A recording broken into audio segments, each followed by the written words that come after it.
Hello. Hi, I'm Noyoli. I'm a second year student from this department. My question is for Mr. Hans.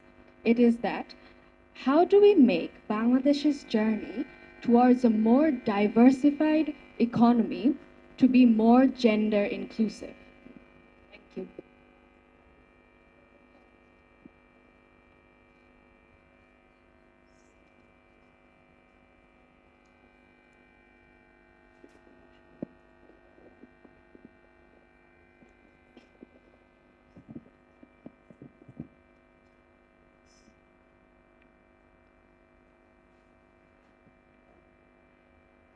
Another easy question, yeah?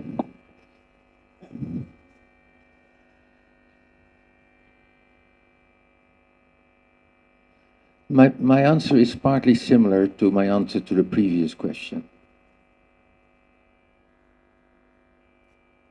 Start discussing it and don't stop discussing it. Make it an issue. Don't let it just happen. And especially if the evidence of 180 countries that we brought together and that explain that gap in South Asia relative to the rest of the world as a consequence of norms on how you think yourself and how you perceive others are thinking, start discussing these norms. Never let people think that this is normal, that people don't have the same opportunity. Every time that I'm discussing this issue here in South Asia, I give an example of my own background. I'm from the Netherlands, and my mother was a teacher. She had a government job, and when she married, she had to leave that job because there was actually in the 1950s a law in the Netherlands that married women could not have government jobs because they were supposed to be for the men. And the whole society was organized from the assumption that married women were at home. The groceries were brought at home, and whole society was organized like that. And people thought that's the way we live. And not everybody thought it was okay, but everybody thought, okay, there are not many people like me. This is how society is. And then the 1960s came with a new generation of students, new generation of women across the world. You had the student movement, and they all wanted a different society. And almost in a few years, everybody realized that this was unacceptable. Female labor force participation in the Netherlands was 25 percentage points below the rest of Europe. Pretty similar to what you see in South Asia now. And then government after government, they tried everything. Childcare, support systems, education, whatever. With hindsight, nobody knew what did the trick, but after less than 20 years, we were on par with the rest of Europe.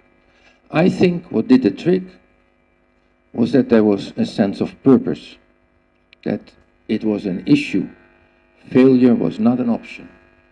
And people were relentless to change this. That's not the environment yet in South Asia. But it can come. And especially when you see that there is a difference between the average of what people think themselves about these norms and what they think the rest of society is thinking, there is a gap there. And that means that at some point, when there is enough debate and there is enough information, there is that critical mass. You are not alone anymore. I think that will do the trick. Be relentless. Don't let it go, because it is too important. It is important for the women. It is important for social cohesion, what we are talking about. And for me, as an economist, to try to grow with only a narrow part of society, perhaps you can show high growth rates, but that doesn't mean prosperity for everybody. ultimately, future growth is about broadening the base. Ultimately, it is about bringing more people into the productive economy. Don't let it go. Thank you. I just wanted to add one very small point, but I think it's very important. The female labor force participation, there are studies which showed that early marriage can actually restrict female labor force participation. And Bangladesh has a very high prevalence of early marriage of women.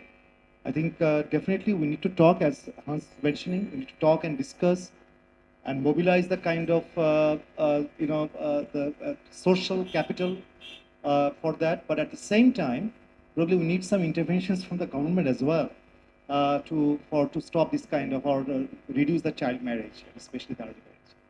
Okay. I